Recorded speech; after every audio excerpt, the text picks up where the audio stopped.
Hello and welcome to episode 140 of Random Encounter, the RPG fan podcast. I'm your host, Robert Steinman, Pale Robbie on the boards. Joining me today is Derek, the Flippin' Heck. What was that? Derek Flippin' Heck Mun Heemsbergen. I'm guessing Flippin' Heck Mun! Is that a Ni no Kuni 2 thing? It's Lofty from Ni no Kuni 2. Is he Welsh again? I can't really tell, but he loves to say Flippin' Heck all the time. I think he's Welsh. Flippin' He's the Heck. new Mr. Drippy. Fenner, what is it that Drippy was so fond of saying? Tidy! I'm bricking it. I'm bricking it. Yeah. I'm bricking it. Oh, Anyway, hey guys, I'm bricking it as well. I'm Derek Heemsbergen. Embryon on the... No, I'm not Embryon on the boards. I mean, I am, but that's not relevant anymore. I am at EmbryonX on Twitter if you want to follow my weird presence, whatever you want to call it there. All right. Welcome to the show. We're definitely going to talk about Ni no Kuni 2 because you're not the only one that played it. We also have Caitlin, our Jiros, who played it. Oh, I don't get a nickname? Oh, God. Caitlin, Master of the Higgledies, our Jiros. Okay. Yes, I approve of that one. Yes, because they're super cute. Hi guys, Lane Kazarel on Twitter and the boards if you go there anymore. I don't know. It's a hard habit to break. I'm going to say that every time we start the podcast. I know, right? Yeah. Do we just not have boards anymore? Is that what happened? I mean, we do, but who goes there? Oh, okay. Fair enough. Is everybody on the Discord? Is that the thing to be on these days? We do have a Discord now. Oh, okay. See, I'm just thinking Discord from My Little Pony Friendship is Magic, who is voiced by John Delancey. So that's all I think whenever we get there. Well, that's a good segue to introduce the next person on the podcast today, right? I guess we'll go with Mike. You really like Rainbow Dash Salvato. That's really my nickname. It's not very creative, but is it accurate? You are Rainbow Mike. Whatever you say, Rainbow yes. Crash. All right. Well, with that introduction, I'm Mike Salvato. I'm Mike on the boards if you use the boards. Otherwise, I'm Tessara on Discord. All right. And then last but not least, we have Robert the Silver Case Fenner. Oh boy, yeah, that's not a nickname that I want, but I guess that fits this week. It's me, your friend, Miss Anthrobob on Twitter, and I can't remember what my name is on Discord. I'm so out of touch with modern technology that you kids are all talking about. But I'm here. Thank you for having me. Aren't you younger than me? I think we're both 33, I think. Okay. I'll be 33 in July. Ha ha! Look at that. Yeah. Well, you did get one thing right. You are my friend. Oh, You're our friend. Oh, stop. The collective friend. Who just went to a Cupcake the Rapper show. Hell yeah. She was turned. I'm certain that she was turned at her concert. Yes. What the hell does turnt mean? Turned up. Like for Jesus or otherwise. When you're drunk. Is that what the young people are talking about? Rob doesn't know what drunk is. Yeah, Rob doesn't know what young people are doing. He only teaches at a boarding school. Yeah, but when new phrase, what was the new one? Somebody came up with extra the other day. They were like, Steinman, that's so extra. What do you mean came up with? Well, I don't know where this stuff is created. It's like when the whole dabbing thing became a problem. It's like when somebody did a dab and I was like, did you just do the Ginyu Force thing from Dragon Ball Z? And they all looked at me and I was like, here, let me show you. And I showed them a video from a 1980s anime, and they were just like, oh, I guess that is dabbing. But what did they say to me? They were like, Steinman, that's so extra. And I was that's drag slang. Is it really? Yeah, it's when you're being over the top for dabbing. Oh, okay. I don't understand the dabbing thing though. Don't forget about lit when it gets lit. When it gets moist. Yeah, that's also So we have lit, and then I have friends who decided that they were going to try to move a step ahead, and so they're calling things wet now because So Surprise, guys! This is our new podcast, Slang Encounter. Yeah, it is. Oh, Jesus, that's what the young people are talking about. What are the young people interested in? It should be a pretty wet show, fam. Oh, Jesus. Okay, moving on. I want to hear about Ni no Kuni 2, because this is a game that I have been somewhat excited about because I wanted to love Ni no Kuni 1. It came out. It was disappointing, I think is fair to say, and Ni no Kuni 2 looks much, much better, and the verdict is... It's much better. Yay! Okay, we're good. We can move on to Yakuza 6. All right, Ni no Kuni 2, give it to me. Why is this so much better? Well, Derek, who wants to go first? I guess I'll start. So Caitlin and I have both had the distinct pleasure of being able to play Ni no Kuni 2 pre-release. I reviewed it from my other outlet, and Caitlin is playing it for RPG Fan right now. Yay! And it seems like we've got pretty similar thoughts on how the game is. I actually finished it this weekend at about 45 hours on the clock when I saw the credits roll. So it's a little bit more brisk than you might imagine. I mean, I know 45 hours is still a pretty long time, but for like an epic world-spanning RPG, sometimes you imagine these things are going to last into the 60, 70, 80 hours. So I think the length is just right. Not the first time I've said that this weekend. So Ni no Kuni 2, I think, is a vast improvement over Ni no Kuni 1 in so many ways. The only thing that I guess it's missing, in air quotes, would be the involvement with Studio Ghibli. So they no longer have the hand-drawn animated cutscenes, although I'm actually very interested in hearing your guys' opinions, because when I came into the Google Hangouts call to record the podcast, I heard some pretty negative opinions toward the original's animation style. What's up with that? Oh, no. I wasn't talking about the 2D animation. I was talking about the 3D animation, which looked good at the time, but I've been rewatching cutscenes just to compare and to make sure my memory about the original wasn't totally like messed up. And by today's standards, the 3D animation looks kind of not the best, but I mean, hey, it was on a PS3, so what do you expect? Yeah. Well, so Fenner, what were you saying about the 2D? Just like that they're limited animation frames, or what? Yeah, very, very limited frames. And when you invoke the name of Studio Ghibli, you expect like some of the best animation in the business, and I would hesitate to say that they brought their A game for Ni no Kuni 1. I thought that from like an animation cell's perspective, everything looked really nice, but the level of animation was like choppy in the way like a 70s Gundam series was. So I wondered exactly how much involvement Studio Ghibli actually had, other than getting Joe Hisashi and the character designer whose name escapes me at the moment, and putting their name on it. It didn't seem like they were fully there, and that's understandable. That's fair. Yeah, it's also sort of like a different allocation of resources, because this was a long video game instead of a film that had a more, I would say, concentrated kind of development focus. I don't really know how to explain that. I thought the first game looked great, but I couldn't. Yeah, it did look really good. I just couldn't get over the way that the game was just what's the technical term? Not fun. I couldn't get over. I couldn't get over the whole like, oh, here's a combat scenario and I'm dead. You have to grind for 20 hours to get to the next plot point because it's that unbalanced. Mm-hmm. Yeah, so, I wasn't a fan of the combat, and that was what really turned me off and made me pass it by. Me too, which is why I'm glad it's been rectified in the sequel. Rob, I remember you saying, Rob Steinman, you were saying before, I think it was you who was saying that like the combat in Kuni 1, because you're controlling a character who is controlling a familiar, it was kind of like playing a game of telephone, where your message got distorted by the time it got to your familiar, because you'd say attack, and they'd kind of like path over awkwardly to the enemy, and then eventually start swinging. I think I said something along those lines at some point. And they would go over, or they would you would tell them to heal you or do their own thing, and you'd take like one hit, like you'd go from like 45 HP to 42, and then they would automatically use all of their MP to heal you. And it's like, no, what do you like? It felt like the AI in that game was just brick stupid. Like it just wasn't doing what it was supposed to do. And it, as a kind of, would we even say the first game was an action RPG? Like, I think it was. I mean, it was action. Yeah, you had full. It's kind of hybrid. Your character as you moved around the battlefield, but yeah.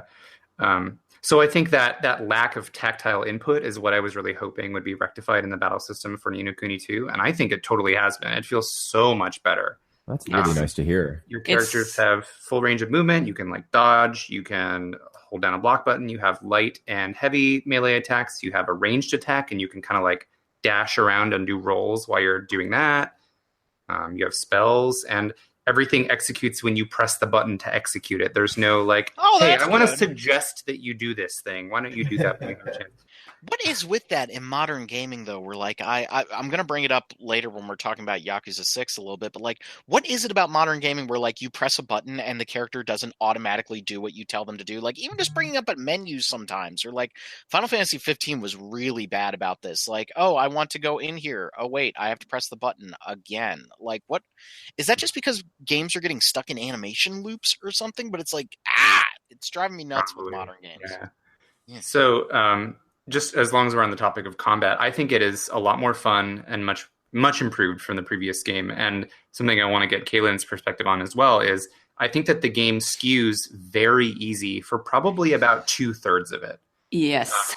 So it's too easy. And if I'm saying it's too easy, I'm the kind of person who I'm happy to play on normal, and I will bump difficulty down for a hard boss without feeling, like, oh, my superiority has been tarnished or whatnot.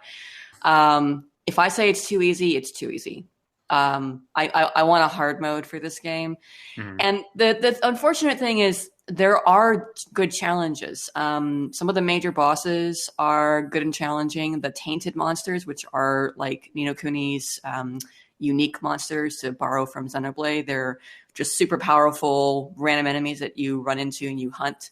They're challenging. There are these randomized mazes called Dreamer's Doors that you can go into, where enemies will gradually get more powerful the more time you spend in the maze. And you can artificially make it more challenging by just wasting time or taking as much time as you please. Mm. So that can be nice and challenging. But regular enemies they melt in front of you. And I think maybe I'm getting to that point where it's starting to tick up a little bit. I'm right at the beginning of chapter 6, and I felt like enemies in the last dungeon at the end of 5 were starting to feel a little bit more challenging. But still, ultimately, it's a little too easy in my opinion. It's fun. It is totally fun. Mm-hmm. I love the combat system, but I wouldn't mind having a difficulty option for the game in general. Yeah, and I think what makes it so easy, at least in the very beginning, and for a while after that even, is that you have a lot of complementary systems that can make your characters stronger, that you can leverage in combat. And it's so easy to kind of exploit all of those, especially early on, that enemies just can't stand a chance. Because if you can do you have 3 weapons equipped to each character, and you can toggle between them manually, or there's actually like an automatic and a semi-automatic option that'll let you cycle between them to whichever one has the highest zing. And zing is like a little resource that's per weapon. And once it hits 100%, it's just like a number. When it hits 100%, the next skill you execute will be powered up in some way. So like Roland has a big, wide horizontal slash. And if your zing is at 100%, he does like a second cross vertical slash after it. So it's so pretty. Yeah, and it builds up so quickly that it's not like it's something that I constantly had my eye on. I had it on semi-automatic, and I rarely, if ever, changed manually just because I didn't feel the need to. So so that's constantly ticking up, and maybe you're getting charge on your other weapons, and you're going to unleash that all the time. Then you have Higgledies, which are the little adorable sprites that look kind of like the forest. What are they? Were they just called forest sprites in Princess Mononoke? Kodamas, right? They were Kodama. Oh, okay, yes. So they look kind of like them, and they're the adorable little spirits that you can equip 4 of them in your party lineup. But basically, you have your party of 3 characters, and then you have 4 Higgledies. Each of the Higgledies will summon their own little troop alongside them, and they're all aspected different element and have different abilities and stuff. There are 100 Higgledies in the game to collect, so each one has a different move layout. But you have 4 little units of those running around independently of what your 3 characters are doing. And then you can execute attacks based on whatever their unique abilities are. You can run into a little circle of them, you can press the X button, and then they'll do that. So not only do you have a full arsenal of two types of attacks, a ranged attack, which you can also charge up, and your palette of 4 skills, you also have a second layer to those with the zing. You have your Higgledies, and then you can also go into an awakened state that does even more. It lets you unleash attacks for no MP costs. Mode. Yeah, there's just there are so many ways that you can just rip enemies apart, especially in the beginning of the game, that I almost felt like I was being cheated out of the strategic possibility of the battle system, because I was I want to experiment with all this stuff, but what's the point? So I found that I didn't really alter my setup that much until much later in the game. And it does have a pretty significant curve, I think. And the reason why is because when you have access to the kingdom mode, which we'll talk about more in a minute, that's like the town building mode. You can do things like develop, weapons and armor, or you can strengthen your spells and stuff. And I think there's a point where they're like, okay, you really need to start taking advantage of this, because if you don't, then you're going to fall behind. But up until I would say like 2/3 of the way through the game, you can get by on just whatever drops you scavenge from enemies. And you don't really have to do that much alteration of your setup. So yeah, it does skew easy, but it does get harder. Like it got hard enough towards the end that I actually, like, my palms were sweating during the final boss because it was enough of a challenge. So well, good. I'm good to hear. I'm glad to hear that. Sorry. Mm-hmm. English. Yeah. I speak it. So I think the other main aspect of Ni no Kuni 2 that definitely needs discussing is the kingdom mode, because it is built around that both thematically and mechanically. So Caitlin, I forget, when does kingdom mode unlock, like chapter 3 or so? You can actually start building your kingdom in chapter 4. You found it technically in chapter 3, as in you set up the encampment, but you can't actually start making facilities and assigning people until chapter 4. Which is also when side quests open up, and that's a whole another time waster there that feeds back into kingdom building. It's nice to see how the system gets integrated throughout the game. It's not just by itself. It affects combat, and your side quests will feed back into it and help you build up your kingdom. So it's cool. Yeah, so I cannot get enough of this kingdom mode. I think it is so freaking well executed. It is the most fun I've had with a base building system since Suikoden or Skies of Arcadia. So just to make it clear, because I think I wasn't quite sure what to expect from the kingdom mode before I played the game, I almost expected a fully customizable base that I could like place stuff wherever I wanted, a la maybe Dark Cloud. Yeah, me too. But what it is you have a kingdom that basically you have 4 ranks, and at each rank, your kingdom expands further out and you just have more plots available to you. Each of those plots always has to be the same thing. So like, I expand out, and then my first plot right next to my castle has to be the armorer, and the one next to it has to be the weapon shop. And then there's more stuff, like there's a lot of other facilities that you can build, like a spell laboratory. But there are also things like the Explorers Guild, which if you invest in it, you can move faster on the world map. Or there's like a shipyard where you can make your ship stealth around and enemies won't aggro while you're out sailing. So there are lots and lots and lots of utilities, and it's up to you to decide in what order you want to develop those utilities. But you can't like fully customize the layout of the town, if that makes sense. And I'm okay with that. I would rather have a little like Bastion, or like Soccer Frontier 2 kind of tried to attempt something similar, and then because Akitoshi Kawazu's games are just a mess, it kind of just like it let you build your town, and then nothing really ever happened after that. Oh, okay. I don't remember that in Saga Frontier 2, but I also never beat it or anything. So I think the customization is less design and more intent. Like, what do you want your town to do first? Because while you're playing Ni no Kuni 2, you're constantly accumulating this currency called King's Guilders, and it's all in real time. It does not accumulate when the game is off, only when it's on. So basically, like, the more money you put into your town, the higher its influence, and the higher its influence, which is just a stat, the more money you make per, second, per minute, whatever. So it's kind of like cookie clicker. So while you're doing stuff, I'll spend all my King's Guilders, and I'll be like, all right, I'm going to invest in these fixtures that give me a lot of influence. Then I'm going to head out for a while and then come back to my town and see what I can build next. And then you have to also research stuff at your facilities. So it's not enough to just build the spell laboratory. You have to research spell level 1, and then that takes like 40 real life minutes. So that's ticking down while you're doing other stuff. So there's like this push and pull of work on your town for a bit, go adventure. Work on your town for a bit, go adventure. And because pretty much all of the side quests, well, I'd say like over half of them, are tied to getting new villagers, which, by the way, every single one has a unique name, character model, illustration, and skill. So it's like Suikoden or whatever, where it's not just generic NPCs, like everybody's special and has their own little story. As you're out acquiring characters through side quests, you bring them back and you can just put them in your facilities. Like, oh, this person's good at harvesting fish, so I'll put them in the wharf or whatever it's called, fish market.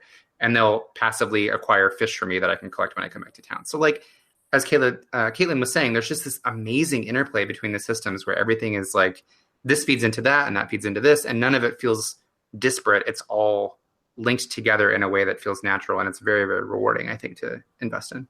Definitely. I'm hearing good things. And I think at this point it's worth mentioning, because you have to come back to your kingdom to empty your coffers and to build or upgrade facilities. And you can also upgrade facilities. So the look of your kingdom changes as you both upgrade the kingdom level, which is what helps you expand and build new facilities. And also as you level up facilities, they get more modern looking and they get bigger and grander. And by the end, Derek, I'm sure your kingdom looks so much better than mine. It's big, yeah. Yeah. So you're constantly wanting to come back so you can do those things. Ni no Kuni 2 has a really generous fast travel system in place. You get access to it very quickly, basically after the tutorial section of the game. You can fast travel from almost anywhere in the game as long as you're not like in combat or a cutscene. Dungeons have tons of little sub areas that you can travel to, so you can usually instantly get pretty close to where you need to go for any quest or side quests or what have you. And it never really feels like, oh, I'm super going to have to go out of my way to jump back to the kingdom to get my money and my gathering items and do this. And I'm going to lose so much time having to backtrack to where I was in whatever dungeon I am. Nope, it's usually nice and fast. And aside from a loading screen, it's very painless. And to the point where like they gave you a button shortcut for it. If you press start, you access the map. If you hold down start, you access the world map with all the fast travel points. And then if you hold down start and press triangle, you go to your kingdom like that. So it's not, you don't even have to like navigate through menus to do it. You just press a couple of buttons in sequence and you're there, which I think is fantastic. That's really also handy. crucial. You can walk around the kingdom on foot once you've built it. I love that, but the thing I hate about it is that you're in chibi mode when you do that. Yeah, it's like a world map kind of, not a... I really wish you could walk around it like you can the other major cities and get that sort of full perspective. That would have been really nice. But, I mean, I understand that was probably meant to facilitate being able to instantly jump into manage mode no matter where you are. It wouldn't work if you had to shift between viewpoints because it'd have to load and whatnot. So it's a minor thing. But. Yeah, but it's so cute. Two quick questions. Either of you playing on PC? No, PS4. No, PS4. Okay, I get nervous about... Performs great. Okay. No issues. I'll probably get it. I've seen it running on PC. I won't say where, but it seems to run very well. Okay, I just get nervous. Like I was on Caitlin's recommendation, I fired up Rise of the Tomb Raider, which was running fine on my PC, except in one area where the frame rate just like fell apart. And I look online and everyone's like, yep, that one area is pretty messed up. And I'm going, they should probably do something about that. And then I was remembering Nier Automata, and I was like, yeah, they should probably do something about that, as that game's still completely screwed on PC. So I don't know. I get nervous on PC ports sometimes, especially from developers that aren't known for PC games. So I get a little. I hope it's good.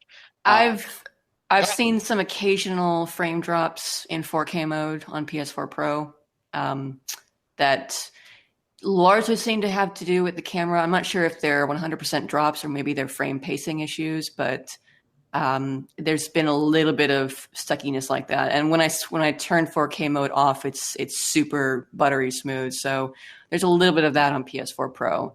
Okay. I have to imagine on a PC, with the right specs, 4K is just absolutely flawless.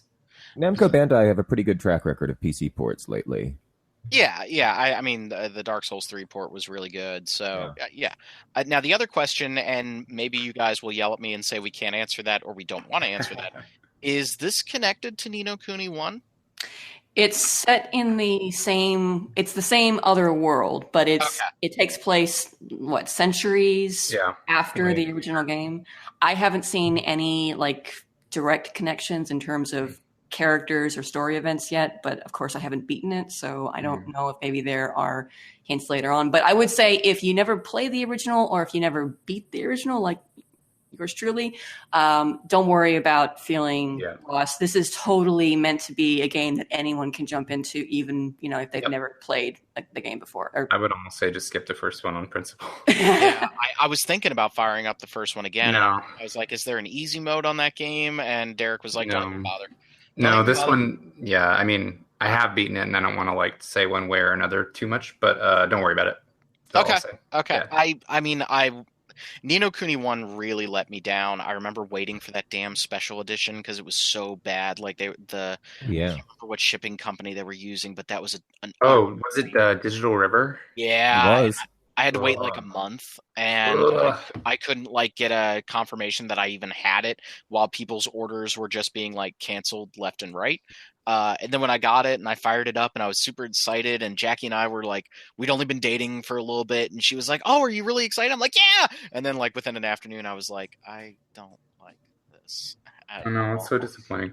Yeah, I don't think you'll be disappointed with the second one. I do think, Rob, you specifically will be like, why is this so easy? But it'll get there. You know what's weird is that easy doesn't really bother me anymore. I'm actually getting okay with a game being easy. Case in point, and everyone's going to groan a little bit because I've been talking about it endlessly on Slack. Bayonetta 2 is definitely easier than Bayonetta 1, and that's one of the reasons why it's better. Like it is a better game because it is more comfortable to play, and it is more fun, and it is more interested with giving you a good experience than the, Devil May Cry 3 American version. This game's really hard and you should love it. And it's like, it's also got those wonderful accessibility options. For, like one-handed mode for disabled gamers. That's great. Absolutely. And like there's an actual like progression of difficulty. Like hard is significantly tougher than normal, and then you have the very hard mode, which is much, much tougher than hard mode. Like that's great, but like if I get thrown into a game and I just get ground into the dirt from the very start, that's maybe going to turn me off. And I am the first a resident Souls fan here. But I'm the first person to admit that if somebody says, "Oh, which Souls game should I start first?" I always say you should start the third one, because the third one is probably the most accessible and the most fun from the very start. Dark Souls 1 is pretty uncompromising, and I think Bloodborne is even harder in that respect at the start. So I would say start with Dark Souls 3. Like Demon Souls wasn't terribly hard at the start. It was Dark Souls 1 that was like, we're going to turn the hard up to 11 from the very start. And I can definitely see why people bounce off of that. But it's also, if your game is just hard for hard's sake, and I do have a problem with Hideki Kamiya when it comes to that, Bayonetta 1 has no reason to be as hard as it is at the start of the game. Like, you get stronger weapons as the game goes on, and the game gets more fun as a result. But then I'm just sitting there going, why was the beginning so tough? You guys remember Beautiful Joe? Like how hard that game is at the start when you don't know how to play it. And it gets really, really fun. But if you don't use all your abilities correctly, you will just die over and over in that game. And it doesn't teach you how to play it. And so there's something to be said for like, oh, I gained an appreciation and I learned how to play the game. But if you stomp a mud hole into my ass from the very start, I might just walk away from it. Like that's quite an image. Yeah. So Ni no Kuni 2 is not that hard. And I don't remember if I said this at the beginning of the podcast proper, since we were discussing a little bit in pre-show, but Ni no Kuni 2 tells a complete story. Did I say that already? We were talking in the pre-show about that. So okay, I'm really, really pleased. So, Caitlin, I hope you'll agree when you get there, but I find that Ni no Kuni 2 is a complete narrative from start to finish, and that I didn't feel like, I wish they'd patch in XYZ via DLC. Now, I didn't know, unless I would have researched, I would have had no idea that they're releasing 2 expansion packs or whatever with side story stuff, or like additional story, whatever they're going to end up calling it. I had no idea, because the game just feels like it doesn't need it, and I wasn't looking for it. You know what I mean? Unlike certain other games out there that are continuing to be patched and will be patched for another year and still don't have a complete story that's cohesive. But Ni no Kuni 2, I just really, I felt like I went on that journey, and I felt like it resolved to my satisfaction by the end of it. If I have a complaint, it's that I think some of the characters are underdeveloped. But that's about it. Right there. Well, I guess, yeah. I mean, like from the pre-release materials, the main 3 that you see are Evan, Roland, and Tawny, the little bandit girl. I feel like Tawny's kind of pointless. She doesn't really do anything. But Tawny's so cute. She is cute, but she doesn't do anything. She doesn't. I love Tawny. I will protect Tawny. I will defend Tawny. You can like her all you want. Gets to be cute. Yeah, I guess so. Yeah, she's fine. I like her just fine, but she just doesn't really seem to have a big role in the story. She's just kind of like along for the ride. So that's happened with other characters in other games before, and it's not anything new. But I think that's an area that they could stand to expand on with DLC. So, I love Ni no Kuni 2. I don't want to be hyperbolic about it, but there have been a couple of games this year that have really surprised me. And, I expected to like Ni no Kuni 2, but I didn't expect to totally fall head over heels for it. I think it is fantastic, and I can't wait for everybody else to play it. Sorry, go ahead, Caitlin. If there's one DLC I really want, it's for them to add more voice acting in. There's not enough voice acting in the game. There isn't. No, it's got Trails of Cold Steel syndrome, where like worse than Trails of Cold Steel. Yeah, where for some reason they're like voice 2 lines in a conversation, and then the rest will be unvoiced. It's like, okay. Yeah, the first game had that issue as well, if I remember correctly. Did it? It must be a budget thing. Derek, it went completely over my head. What game were you making fun of that needed DLC content because it wasn't fully complete? Oh no, which 15 one? Bitch, you know that. No, I wasn't sure because there's a lot of games that I feel that way about. So. Yeah, no, FF15 for goddamn sure. Speaking of which, the new Royal Pack that came out is decent, but like shouldn't be paid content.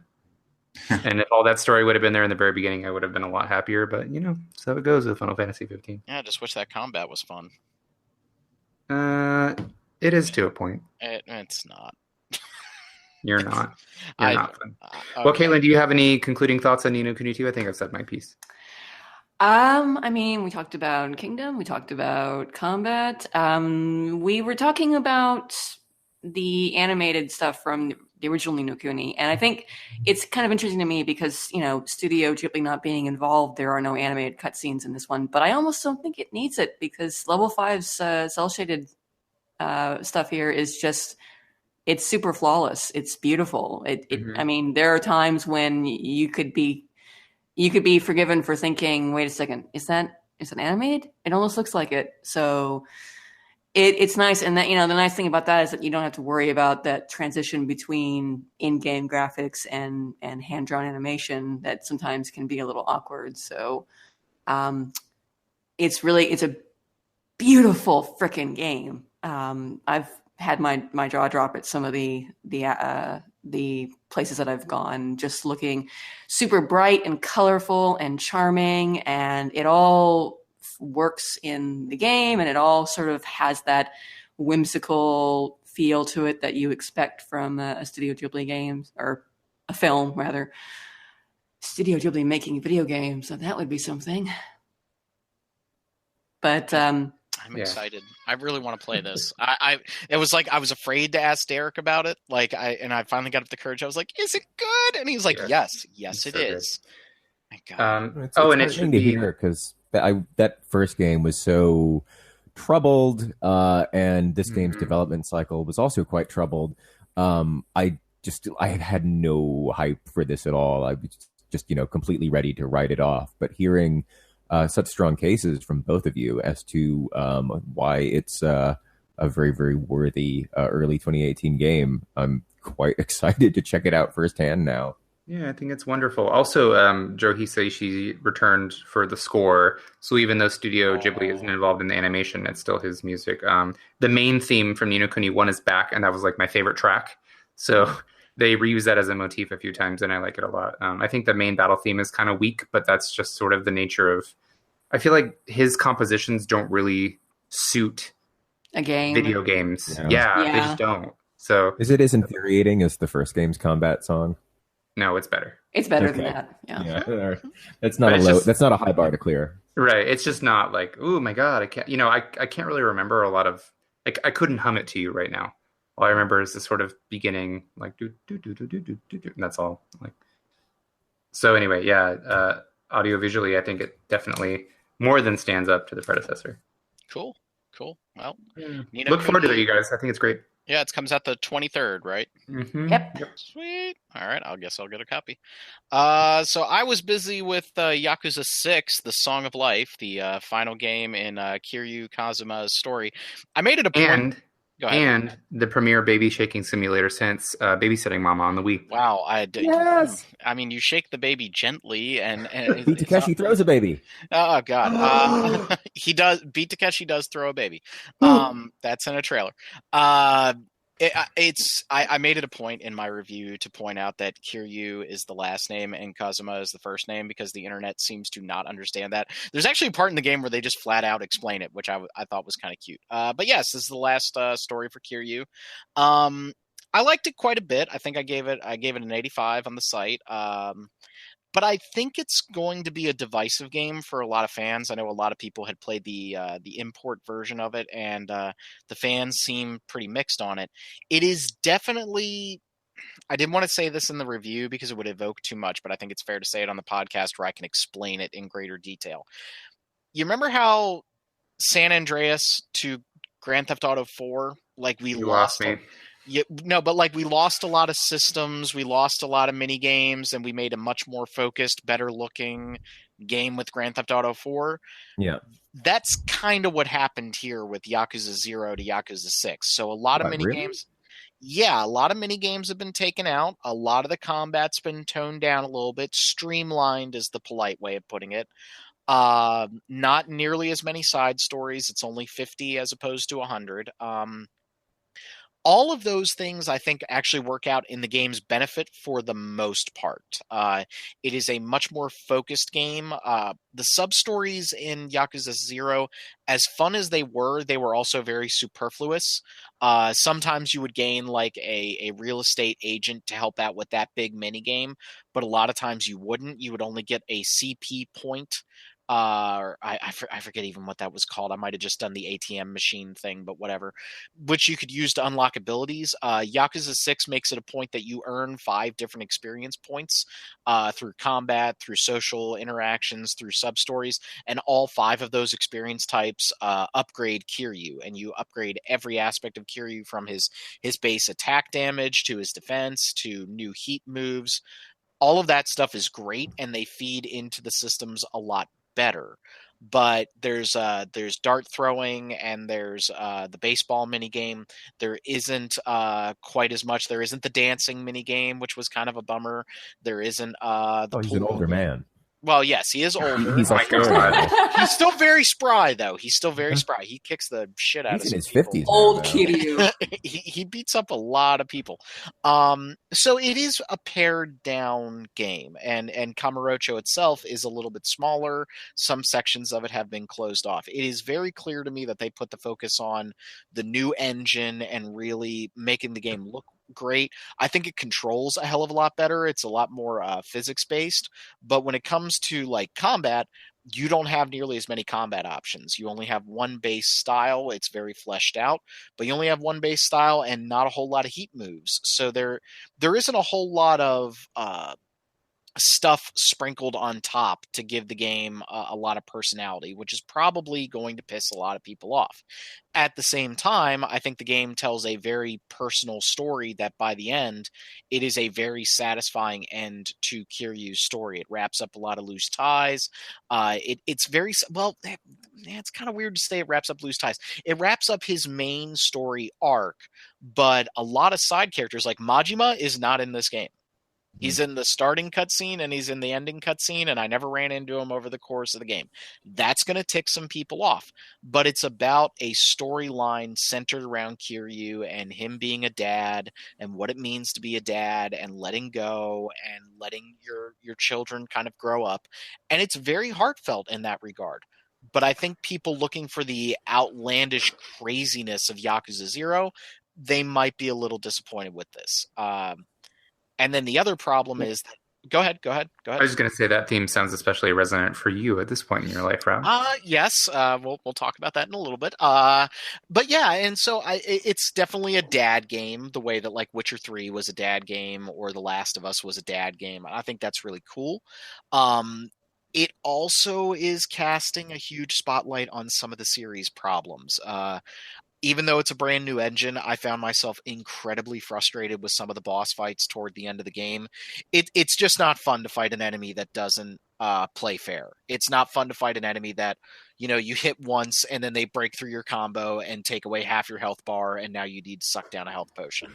And when I pointed that out on a previous episode, Fenner said, well, that's Yakuza. And I'm like, yes, I agree with you. I'm not excusing it. It is a very infuriating part of the series. Exactly. And we're both not excusing it. Like, I love these games, and I'm going to hate their boss battles. They're so bad. Yeah, they're terrible. Like, they're god-awful. There's a couple that are actually pretty good because they're easy.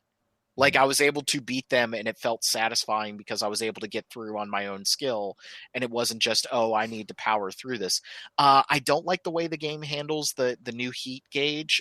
You basically go Super Saiyan, and it kind of doesn't feel very good where you just wail on an opponent and you end up taking more damage because they start wailing on you and you start wailing on them. And it's not based around a lot of like interactions with the environment the way the Yakuza 0 was, but it is a fun game. I really did enjoy it. I think I would probably say Yakuza 0 was a better game overall. But this is focused, it's fun, and it lays a lot of the groundwork for Yakuza Kiwami 2 uses the same engine. That's a remake of Yakuza 2. Really hope we get that in the West. And then the new Fist of the North Star game is also using the same engine. So it's not using this engine. The Fist of the North Star game, oddly enough, is using the Zero engine. Is it really? Yeah, it is. No, I'm shocked to hear that.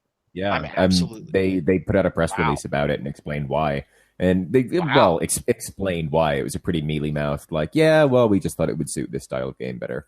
Okay, well, you put one over on me there. I mean, I still really like Yakuza 6, but I think I think you're going to have some fan backlash on it because Yakuza 0 was so insane and so over the top. But I think that was like a parody of the 80s. Right. But I think this game does a lot of things better. Like the whole upgrade system is better. It's not just dumping money into your various skill trees, some of which are just completely useless. Like, I don't think you need to upgrade Majima past the breaker stance. Like that just ends up destroying everything in the game. So why would you do anything else?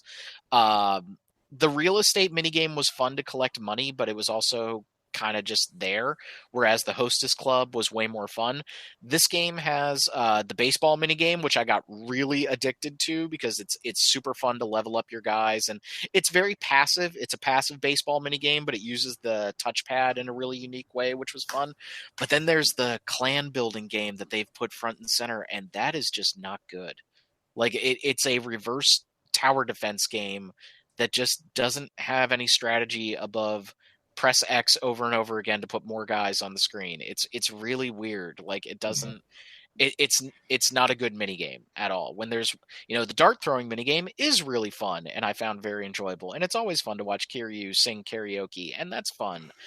But like the clan builder game, I'm like, this is a half finished idea that isn't very fun. So my score for the game is based on the story and the overall fun that I had with it, but there are a lot of things in it that do feel a little half-baked. It feels like it was maybe rushed to completion a little bit. I want to ask, yes. How is the Hiroshima section? It's good. It's very sparse. It looks really pretty. It's very pretty, but it's very sparse. There are stories, much the same way that you have in Kamurocho, where there's like there's all the side stories to do all around the area. There isn't a whole lot of interaction outside of that. There's only a couple of shops. There's a bar that you can hang out in and meet people, which is really cool. That gives you more charm, which is like the one experience point that you're going to need above all others. But there really isn't a whole lot to it. Like there aren't a lot of mini games there. And then this is the biggest kick in the balls that this series needs to get over. Because your location is based on where you are in the story, even if I was having a really good time in that Hiroshima section, I may be forced to go back to Kamurocho for hours and can't go back. And that was a really big problem in Yakuza 0, but you could justify it a little bit because, well, now you're playing Majima, and Majima has the Hostess Club, and now you're playing Kiryu, and he has the real estate minigame. So you're going back and forth, but instead it's like, oh, well, I really want to do some dart throwing, but now I'm in Hiroshima, and I can't go back. So it's a weird game. I think overall it's satisfying. I like the story. It has Beat Takeshi in it, which already earns it like 10 points. But you can tell that the focus was on the engine. Let's make this engine and use it to make more Yakuza games down the road. And they're already hinting at what comes after Yakuza Kiwami 2. So yeah, I think it's good. I think it's overall very fun, but I think some people that maybe started up with 0 might be a little disappointed with this one. To all of our New Japan Pro Wrestling fans out there, there's a tie-in with New Japan where there's like an entire gang of wrestlers who've lent their likenesses and voices, I believe. Okay.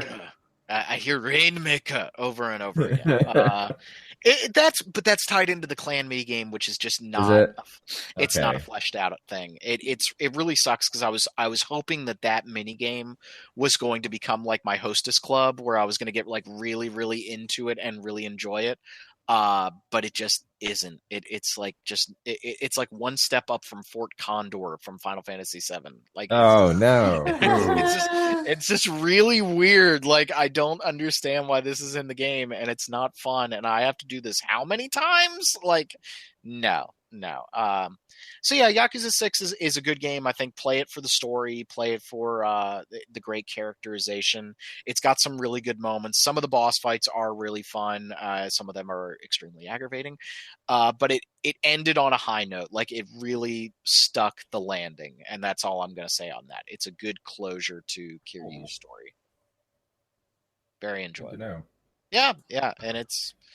They built up quite a stable of like alternative protagonists as well with all the characters they introduced in 4 and 5. So I guess they could like. I would like to see them wrap up Kiryu's story and have this be a finale, and then like where they go next, they could go in any direction really. But yeah. I think that could be very freeing for them. And then it also gives them a chance to play with new systems and play with new mini games. Like, I want to see how much has been added to Kiwami 2 based on where they were at the end of Yakuza 6. The original 2 is really, really good. I mean, it's probably super clunky by today, but yeah, I would like to see a modern take on that. So do you think that they'll continue to make Kiwamis, basically, or do you think they'll go from Kiwami 2 into, whatever comes next for the Yakuza series, whether it's 7 or, Yakuza Future, Yakuza Bloodlines, Rise of the Yakuza Shadow? Chronicles Origins. Origins X. 3 through 5 kind of hold up. It's 1 and 2 that were the rough ones that needed remakes. Yeah, I think that's probably where they will go. I mean, it's hard to say because if they like money, they might just make 3, 4, and 5 again. But those are pretty accessible. Which one you can't get 3 digitally on PlayStation 3, which sucks. Like, that's a weird, like, you go on the PlayStation Store and it says disc only. And I'm like, right. Oh, really? Like, come on. But 4 and 5... I thought that they added it after 5 came out. I don't think... I checked the store, like, last week. Okay. I was thinking about, like, ooh, do I want to just get all these for the PlayStation 3 and just do this? Like, that thing's still running upstairs in my bedroom. I might as well. But no, it's 3 is hard to get a hold of, which kind of sucks. I'm hoping we get a Kiwami 2 announcement at E3. I think that would be a really good thing to see. And then that Fist of the North Star game, for the love of God, please. Oh, yes, please. Yes, please. I want to shake that martini so fast. Yeah, and he's got his own hostess club, which I think is hilarious. But yeah, some of the crazier aspects of 0 didn't make it into 6, and it's a stronger game for it, but it's also, probably going to let some people down. But I'd say you would enjoy it. It's fun, and it's also a little bit easier to get through the cutscenes. Where, like, remember in 0, it felt like, okay, I get it. We need to go. You're telling me the same thing over and over again. You can skip through a lot more dialogue in Yakuza 6, which helps with the pacing a lot. Having to skip through dialogue, it sounds like it still has a big pacing problem. But, like, you don't have to sit there and let the guy say everything. Like, you get the subtitle right away and you can read it. Yeah, okay, next, right, skip, let's go. I did the same thing in Witcher 3. Like, as good as the voice acting was, at some point I'm like, okay, I get it. Let's keep going here a little bit. And so it's well paced in that regard. It's also a little shorter than Yakuza 0, which is probably a good thing. I think you could have cut out like 3 or 4 chapters from Yakuza 0 and it would have been a better game. Fair. But no Majima. That is a bummer. I didn't like playing as Majima, but I liked him, which is weird. I didn't like his gameplay style, but I loved his character, and him not being in the game is a little bit of a bummer. But again, you get beat Takeshi, who apparently throws a baby. He does throw a baby. He full on. Why wouldn't he? He full on forward laterals a baby in the middle of a cutscene. I need to look this up. You said it's in a trailer, right? It's in the trailer. It is, and also be careful with that because there are some major story reveals that. Okay, first off, they shouldn't be story reveals because if I have to explain to you who the bad guy is in the game, you're an idiot.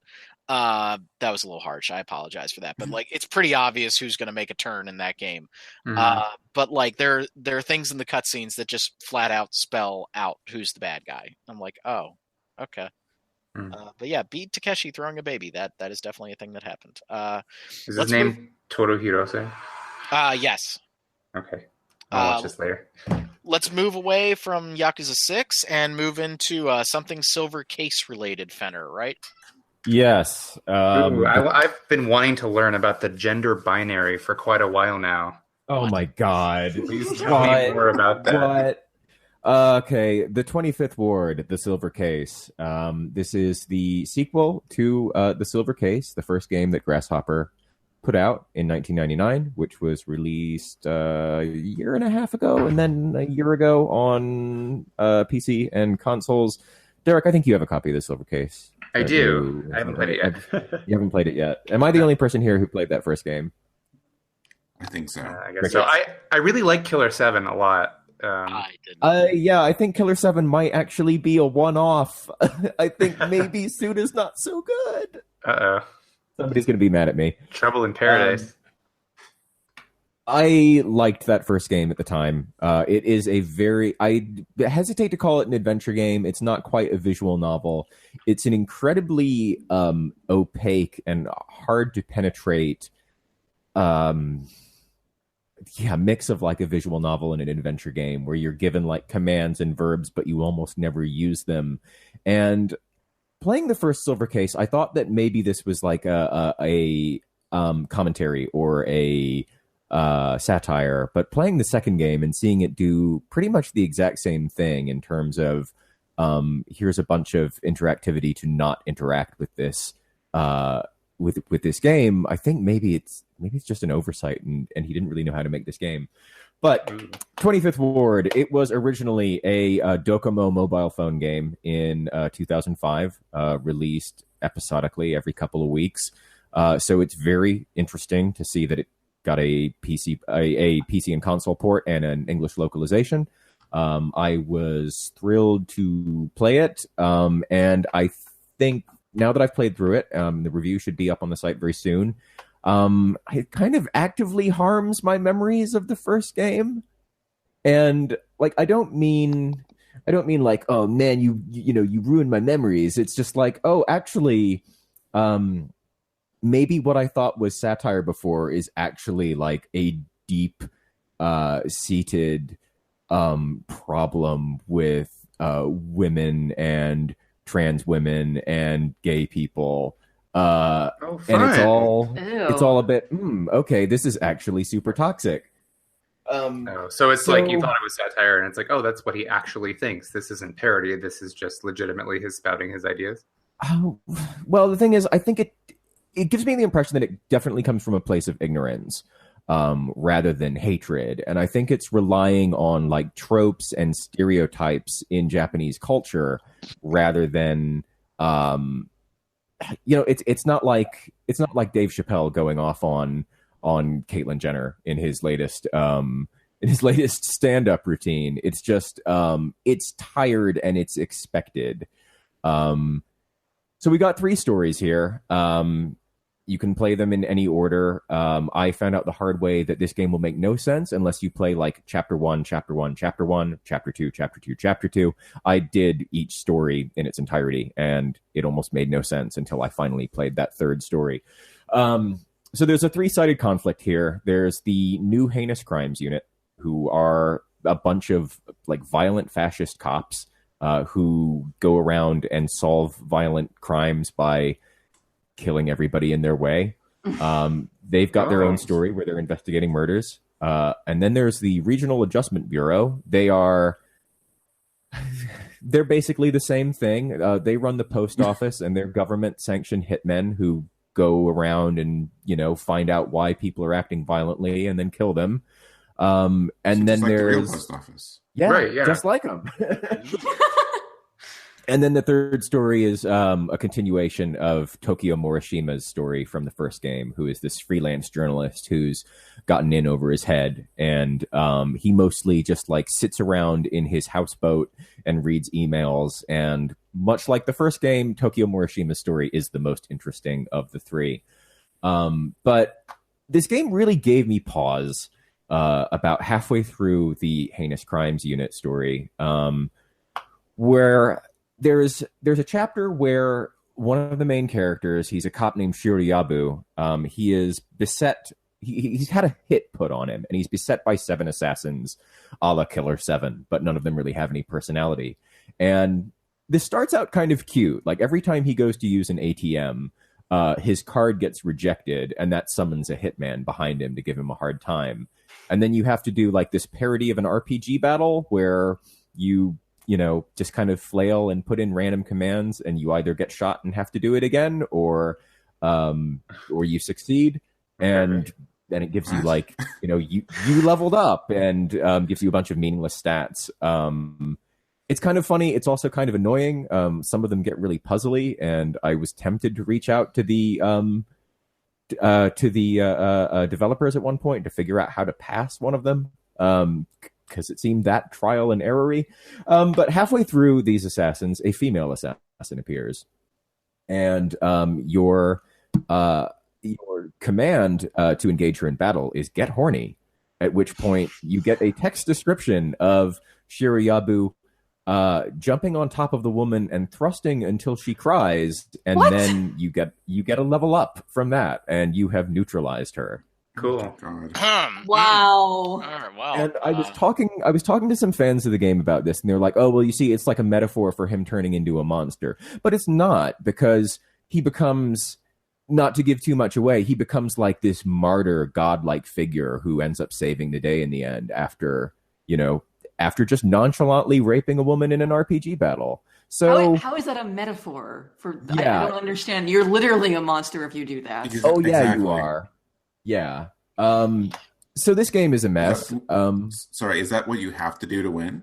You have to do that. There's no other option. There is no other option. Never playing this. Nope. Yeah, no, don't bother. And even after that, like every single female character dies violently. So, okay, Suda. I mean, I've played enough of your games to notice that you really have some misogynist tendencies, if nothing else. I think he's very influenced by directors like Dario Argento and Fulci, and this kind of video nasty giallo horror. And I think it's just endemic of nastiness in development and in pop culture, and especially in Japanese pop culture. So I was very excited to go into this game, and I'm so happy that I'm done with it, because this has been just a cringeworthy nightmare from start to finish. And then, so it sounds like in the beginning you were explaining why it's not really that fun on a mechanical level, and that it's just sort of like an awkward, bumbling adventure game, which, if anything, you should be able to wring some interesting story out of. But even then, it's kind of like, They have rendered an 80-floor apartment building, and they kind of task you to just kind of bumble around every single floor until you find somebody who you can talk to. It's It's a scene. It's a real scene. And most of the doors you knock and nobody answers. Fun. Yeah. So I have not had fun with the silver case. I would say, I'm avoid. Sounds like it. Mm-hmm. Yeah. It makes you think too, because when you first hear about it, you go, okay, why did they, years ago put the sequel on mobile phones, and it's this obscure thing, and there's a few other games I think have done that. Maybe not as obscure as a mobile game, but you're like, I wonder why this never came out here. Oh. Yeah. The localization's weird too. It uses a lot of ableist slurs. It's very uncomfortable. Damn.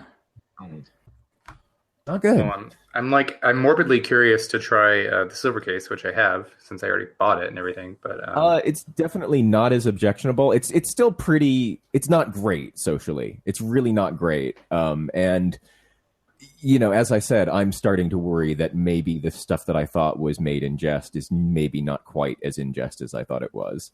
It kind of sounds like a To Kill a Mockingbird scenario, where the sequel to that book kind of ruined Atticus Finch, and it's like, maybe we just don't acknowledge that second one. Well, she didn't want it released either. She was very, very clear that she never wanted that to come out. Yeah, she probably was like, "Oh dear God, what have I done?" It's like, they put it out after she died, didn't they? Yeah, they did. It was gross. That's a shame. So what's the next thing from Suda? Is it the No More Heroes 3 on Switch? It's not 3. It's Travis Strikes Again, which is like Travis and Badman get sucked into the death drive from Let It Die, and they have to like play through 6 like retro style mini games to get out. Can we? And they're still hoping to do a No More Heroes 3 after that, apparently. Can we just get Suda's style, and he just designs like the world, and then somebody else makes the game? Yeah, that happened. That's been every game since No More Heroes that he puts his name on, but he hasn't directed. And, Shadows of the Dam wasn't terrible. Kind of was. I mean, it was. Taste my big boner. Yes, but that was unbearable. It at least played like a video game. Taste My Big Boner didn't. That was like the worst part of that game. That section was terrible. But like the Resident Evil 4 style combat was competent. I'll tell you, when I put down Shadows of the Damned when I started the 5th chapter and I got thrown into an extremely difficult combat arena, and then I ran around, I died a bunch, and then I finally completed it, and the game glitched out and didn't open the door. So I was just stuck in a room with dead monsters and boss music playing, and that is when I sold that game. Yeah, it wasn't a great game, but like that game wasn't terrible. Maybe bad. It was all right. I just remember it sort of having like Resident Evil 4 copy syndrome. Yes. Yeah. It was definitely during that period of time where like Resident Evil 4 made money, let's all make money. And it's not But that game was also a really weird one with a troubled history. That was meant to be an RPG based on Franz Kafka's The Castle. Yep.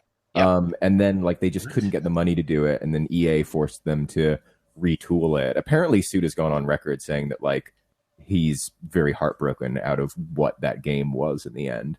And it was also weird, like, we got Suda, we got Shinji Mikami, and we got the music guy from Silent Hill. Yamaoka. Thank you. I always drop that name. But like, it was being directed by an Italian dude that they just never mentioned. Like, they were like, yeah, these 3 guys are making a game, and this Italian guy who made some movie games, and he did Murasaki Baby on Vita after that, but he has also spoken very negatively on his time working on that game. I think because they just, he was just revealed on, when in the credits rather than actually having, his heavy involvement mentioned in any of the promotional materials. That's the game I said wasn't going to come out. I got there because we were talking about EA and we were talking about Shadows of the Damned. I don't think Anthem comes out. That's the one I was thinking about in the 3 show. I don't think that game it might comes not. out. I sort of wonder myself. Yeah. That trailer was not gameplay. Like, F you, EA, that was not gameplay. That was a concept video at E3. No way. And now the lead writer has left for a second time? Yeah. Yeah, Anthem ain't coming out. Like, that game just ain't. That game. You know it'll come out. Whether it'll be good or finished, we don't know. But I'm sure they will release it. I honestly don't think it's released. They're still talking about it when they're discussing, like when they basically leaked that they're doing another Dragon Age game. They said that Anthem is still going to come out before that. So yep, Scalebound came out, right? Oh, I don't trust anything anymore. Duke Nukem Forever came out, Rob. It did. That is true. Last Guardian did come out. That is true. Persona 5 came out. Persona 5 did come out. Final Fantasy 15 came out. Heck yeah. I'm not saying you have to like any of these things. I'm just saying that they did get released in some form. Wait. Did Final Fantasy 15 come out? Or was it just a demo for a game that took part of a dream? We've all been in a dream. Or did it take another 2 years to come out? Coming out every day. It's Inception. Wake up, Rob. Yeah, there is a box you can buy that says Final Fantasy 15 on it. So true. Whether you like what's inside or not is up to you. It's less of a game and more of like a continued experience. Like a series of emotions that you paid for, and then you paid for again, and then one more time on top of that. It's like what not to do in game development. It's like a compilation of Final Fantasy VII. That's what it is. Yeah. Which, by the way, I don't hate 15. That was worse. Man. Oof. Rough. Very. So the silver case, avoid, is what we're saying. A hard pass on that one. Yeah, that's a shame. Oh well, maybe Suda will make something. I mean, I love the aesthetic in God, what was that free PS4 game. Let It Die. I love the aesthetic of that game, but just the fact that it is Actually, on that note, Silvercase Ward 25 audiovisual aesthetic. Soundtrack is amazing. Maybe pick that up. It's Akira Yamaoka, Masafumi Takada, and the audiovisual artist Bayon all working together. Okay. And Masafumi Takada is the one who did Danganronpa, right? Correct. Okay. There you go, Rob. There's your endorsement. Yep, there it is. Let It Die is getting a Killer 7 tie-in in April or May. So I'm thinking about firing that back up for that. I remember my buddy trying to convince me that Killer 7 was good, and I tried playing it, and I was like, no. It's really good. I think Killer 7 is like interesting and weird and like artsy in a way that a lot of games at the time weren't. Not to be pretentious about it or anything. I just think it's like it's weird as hell. It's not like, you know, an arcade game that you jump into and you're like, oh man, I love this. Sure. I'm going to recommend it to all my friends and family. I just think it's like a bizarre experience that's worth playing. And I think it's definitely the high point of his directorial oeuvre. I appreciated it as a piece of art, but in terms of gameplay, I was like, meh, like hard pass. Like it's all right. Yeah, turn the game to easy, and that way I can just experience the craziness. Like that would have been fine, but I just found the combat frustrating in that game. It just wasn't very interesting. So, that gets to a whole conversation about like, does a game have to be fun? I don't want to get into that conversation. Nope. No, it does not. No, that's why I like it your way. You'll never have to talk about that. Yeah, so I guess it's time to talk about that. I have decided to retire from RPG Fan. So this is going to be my last podcast.